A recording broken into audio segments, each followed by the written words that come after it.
What if you're going to sell a property you inherited, but it's still in the name of your parents? How should you settle the estates of a deceased married couple? And where should you pay the estate tax for each of them? A lot of the properties we help buy or sell are usually inherited properties which are still in the name of the parents, grandparents, or even siblings of grandparents. And the big problem here, which complicates the sale, is that all of their estates have not yet been settled. And this is the question of one of our viewers, Anthony, and he writes, Okay, property is located in QC with both names under mother and father. Stop. Mother died in province as indicated in death certificate. Stop. Father died in QC as indicated in death certificate. Stop. Father died few years after mother. Stop. Will the estate tax be settled 50% in the province and 50% in QC? Attorney Ramon, paano ba dumating yung tanong? Morse code ba yan? Yeah, Pinasa sa atin. Kinopya lang natin, bro. So, ganyan na ganyan sinulat yan. Okay. All right. But before we give, before that, we would like to give a shout out to one of our followers who said, Attorney Zagala knows how to get into the heart of his participants. Yun naman. Okay. Favoritism. Oo. He just doesn't teach the law. He simplifies and makes it easier for people to understand by sharing his true-to-life stories. He teaches the law with compassion. And this is from Miss Anne from Danchi Training and Consultancy. Oh, thank you, Miss Anne. Pagkakaalam ko, Miss Anne is one of our biggest fans. Nakakatuwa naman. Nakakatuwa, thank you. So for everyone, please keep watching and sharing our videos. And if you're finding our content helpful, a quick like and subscribe would be appreciated. Now, let's get on with the show.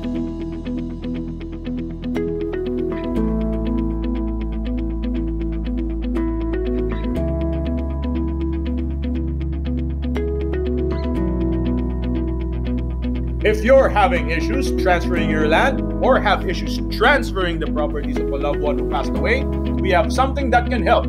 We recorded an FAQ session where we answered the most common questions related to estate settlement. You can access the recording by going to www.legalaccess.ph and choosing the estate settlement topic there. Welcome to Legal Guide Philippines, where we simplify the law to help you make better choices. I'm Attorney Erwin Zagala, and I'm with my partner, Attorney Ramon Ramirez. Okay, so today we will be discussing estate settlement. In particular, what if there are multiple owners of a property that somebody inherits? Actually, maganda yung tanong, Attorney Ramon. Yeah. Parang, saan babayaran? Sino magbabayad? Paano yung portions? Correct. Maganda. So, let's go back. Now, as we always do, let's start with context setting. Ano bang tinatanong talaga ni Anthony here? Here's what's happening. So, it looks like Anthony inherited a property from his parents. Stop. Mukhang ganon. And then, but they died separately. It seems like, it seems based on sa tinatanong niya, they died as residents in different places. So, when we say separately, magkakaibang panahon? Ibang panahon at then, ibang lugar. Oo. Yun ang nangyari. So, si mom yata, the mother died in Quezon City.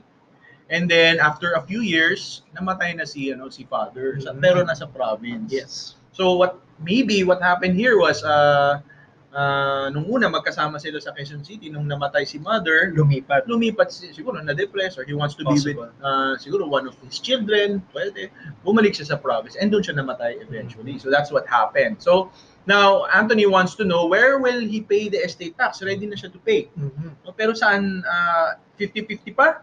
50% sa province or 50% sa QC? Ganun ba ang mangyayari?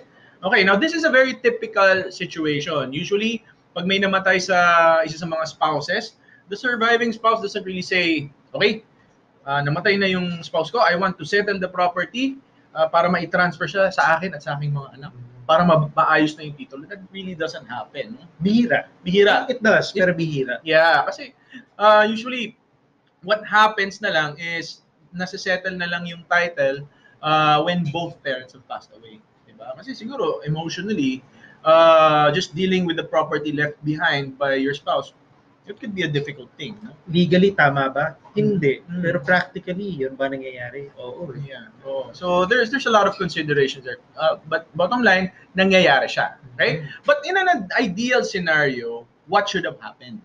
Yun ang una natin pag-uusapan. Okay? So, before you can sell property that you inherited, you need to first settle the estate of the person you inherited the property from. No? So in this case, when in Anthony's case, nung namatay yung ano niya, yung parents niya, dapat i-settle niya yung estate nung parents niya. Yes. Okay?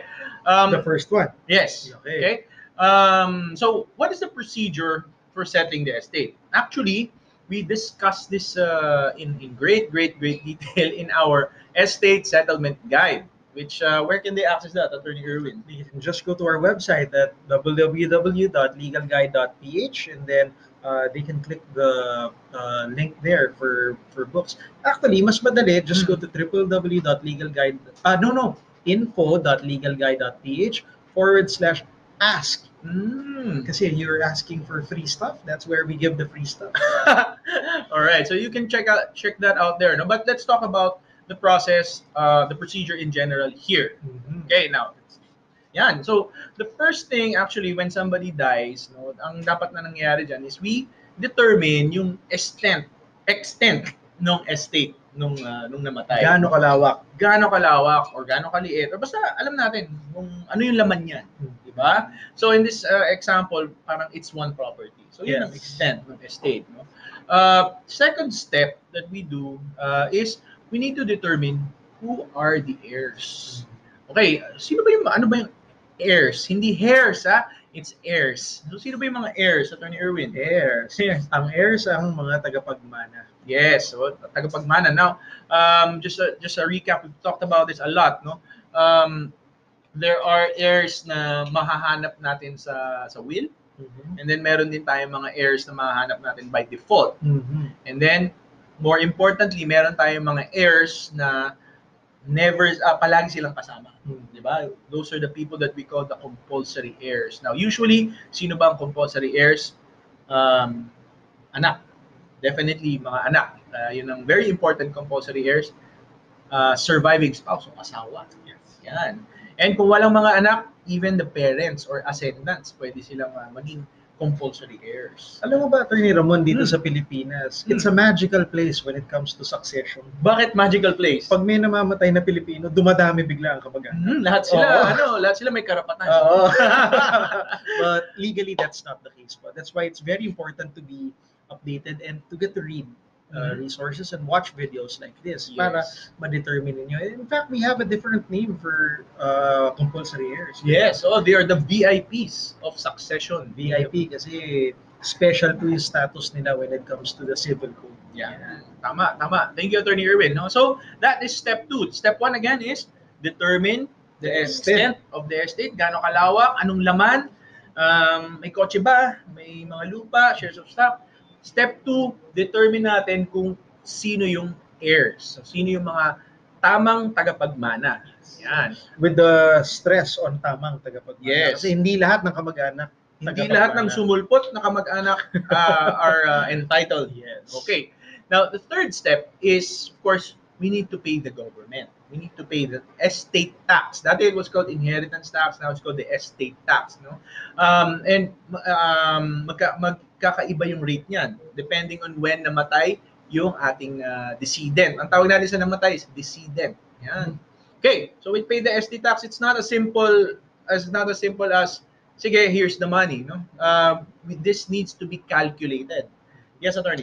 Attorney Ramon, may mga naririnig ako minsan sa mga kumukonsulta sa atin.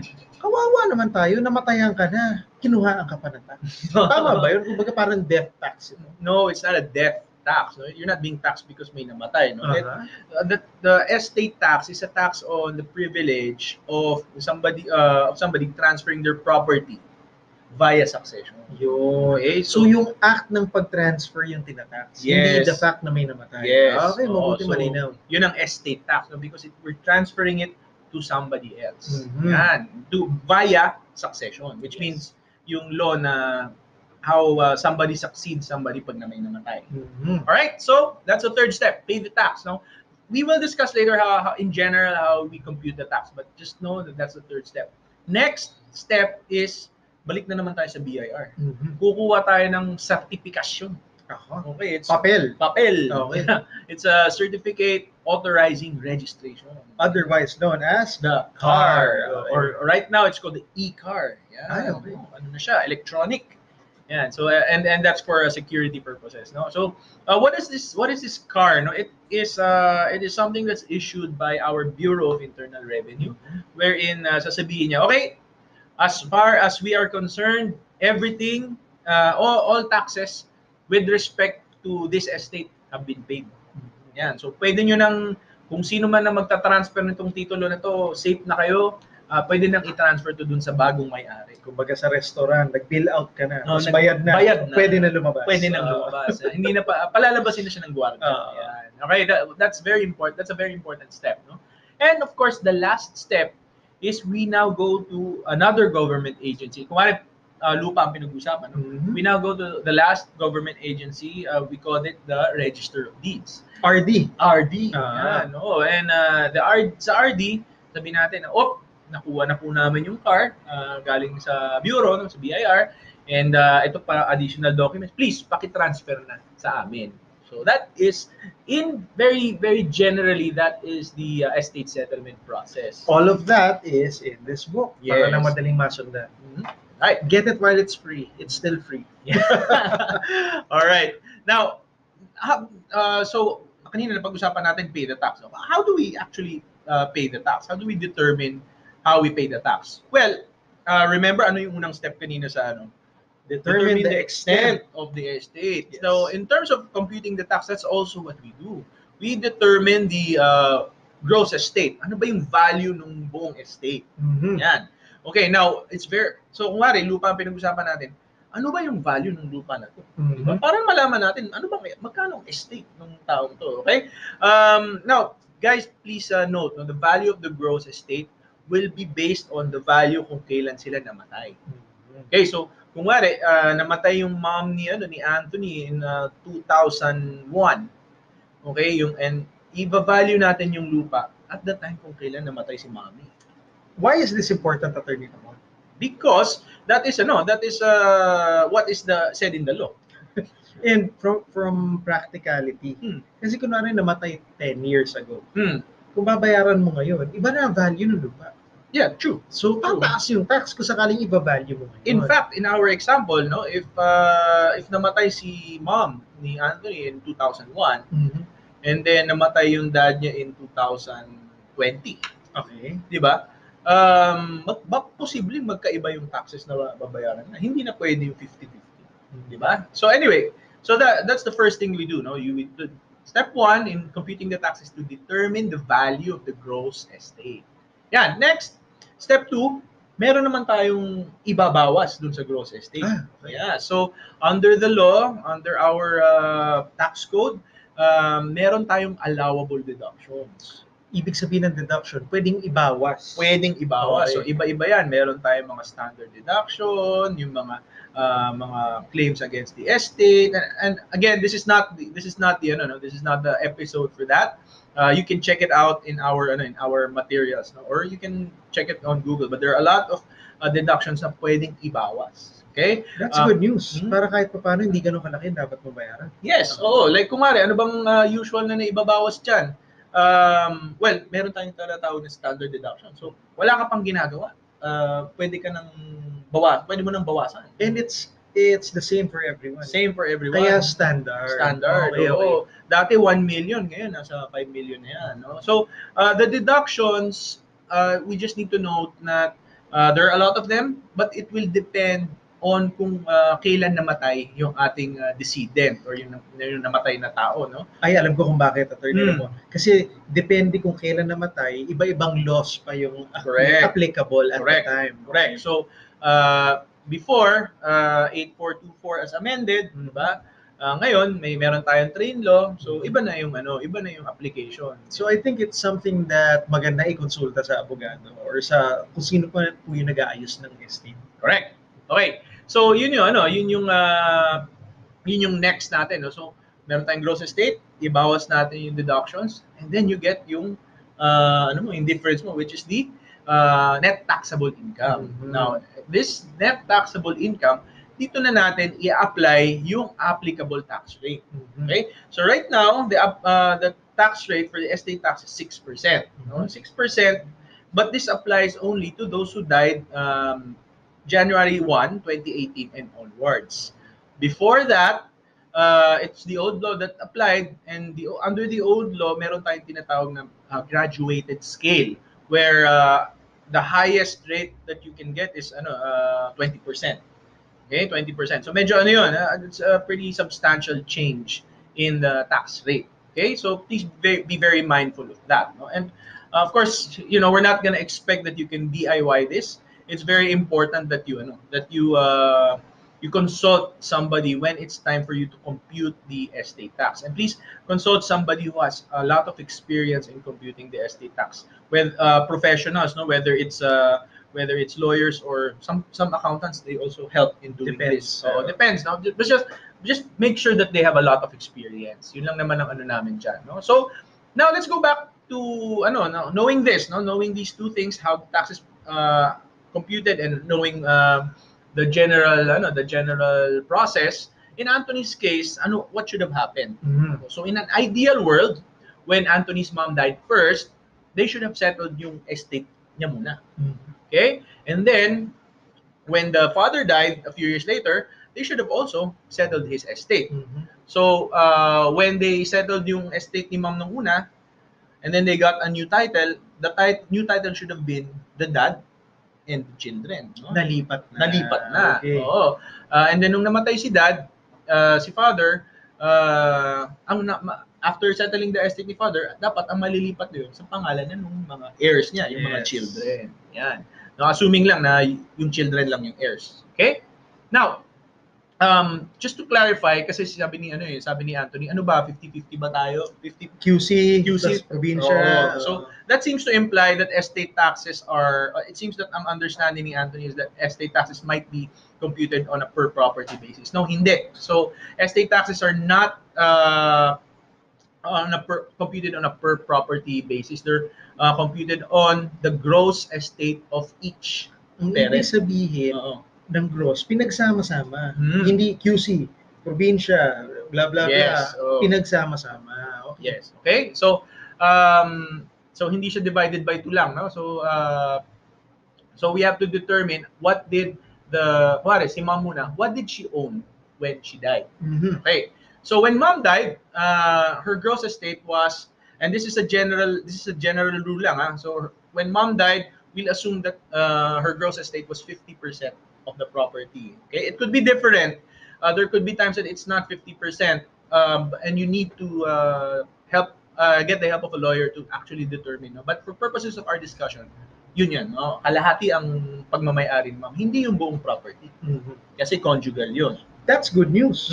Kasi ibig sabihin, hindi yung buong yun itatax. Yes. Hindi yung buong property ang subject to, hindi siya yung gross estate. Yes. Ang gross estate niya is only 50% of that property na yun lang ang pinag-uusapan. Yes. Kumbaga, tanggalin mo na sa lamesa yung kalahati. Yes. Ito na lang ang kasi kay father yun.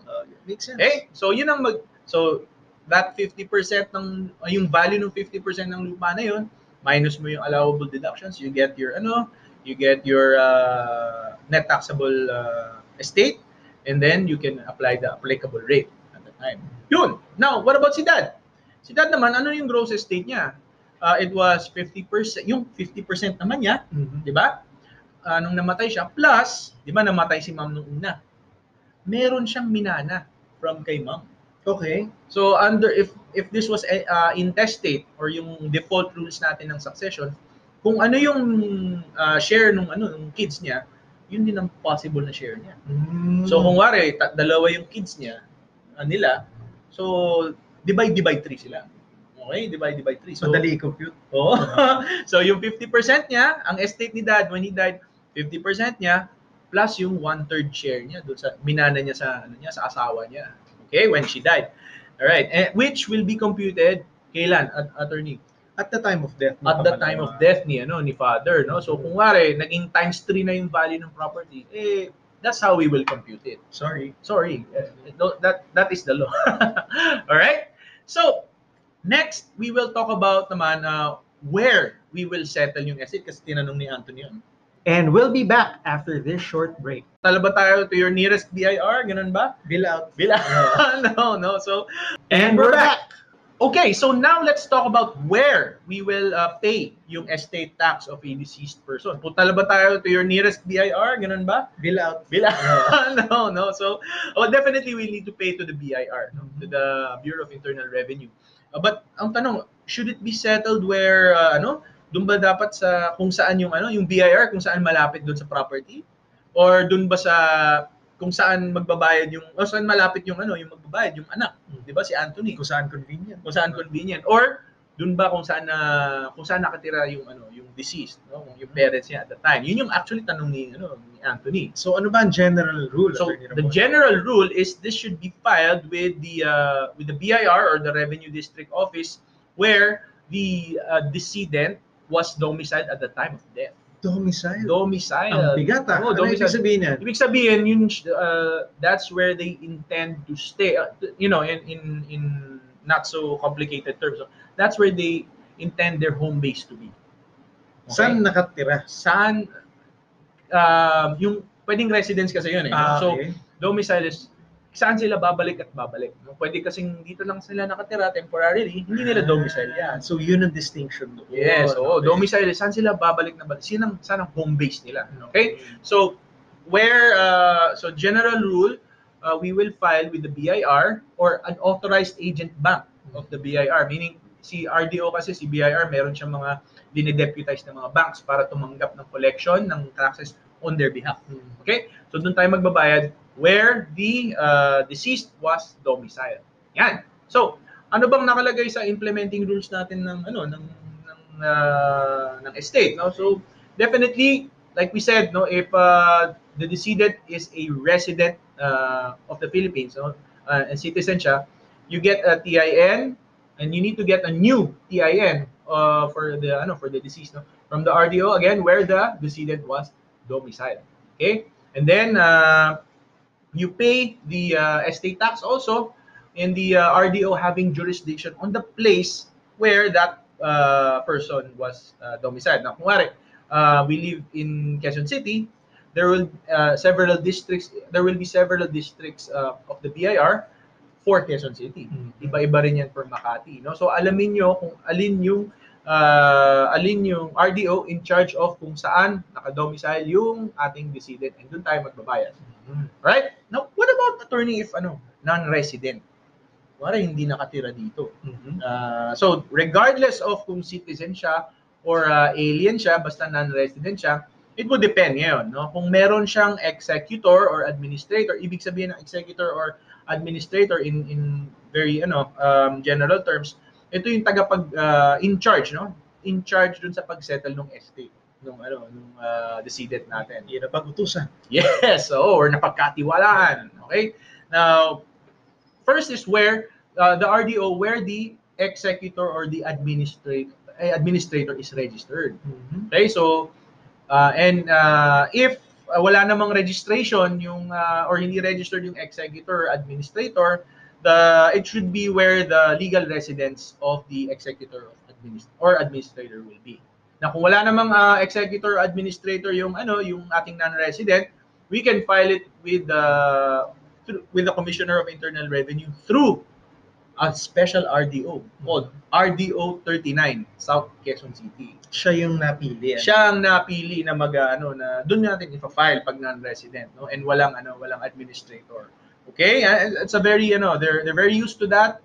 It's also my favorite RDO, I think. So, hello sa mga kaibigan namin.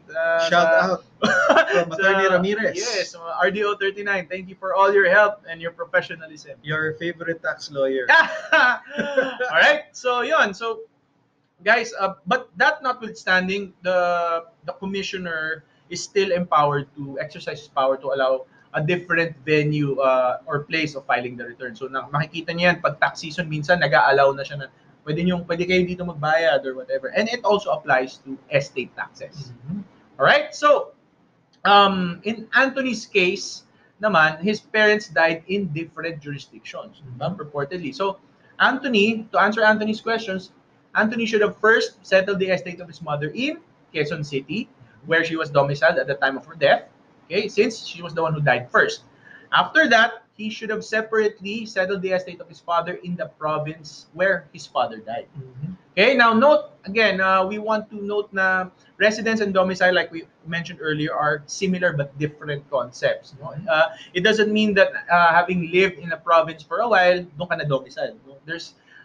It's possible that si father was just living in the province temporarily, but did not actually intend to make that his domicile. No? If that's the case, then we should file his return where his actual domicile was. No? Actually, it's even possible that he was domiciled in QC and not in the province. Okay, and there are ways to determine and prove domicile. So please don't DIY this. Seek the advice of a trusted lawyer. Mahirap na. Okay.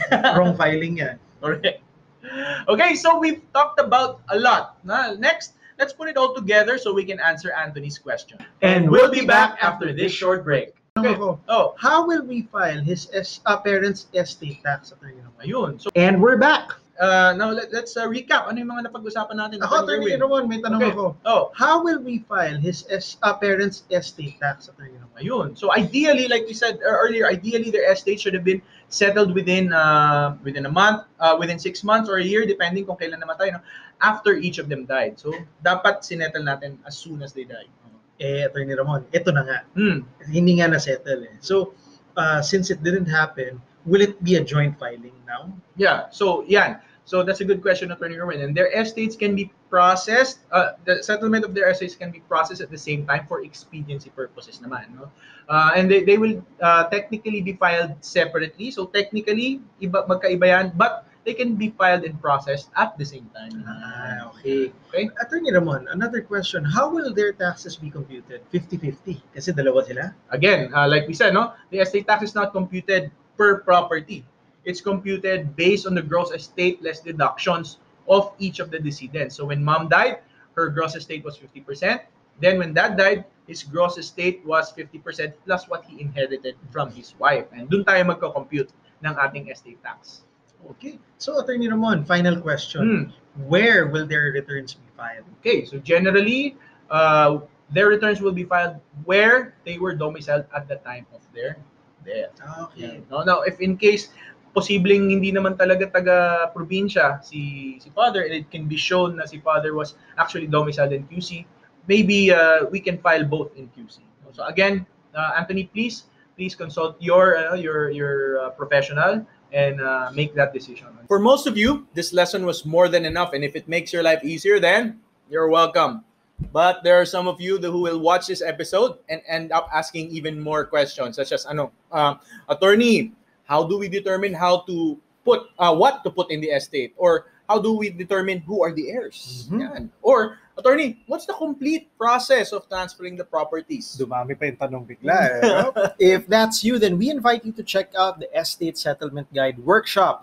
Again, it's a workshop, not a book, where in as little as 1 hour, we give you a crash course on succession law and a general roadmap of the entire estate settlement framework. With this guide, you will know exactly where you are in the process, regardless of whether you're doing it on your own or if you have hired someone to assist you. You can access this workshop at info.legalguide.ph/estate today. One last thing, guys. If you or your family has land, condos, or other real properties, it will be inevitable to deal with estate settlement of their estate. Okay? Paying taxes, transferring the properties, delaying or even avoiding this will make it more difficult to deal with the properties later on.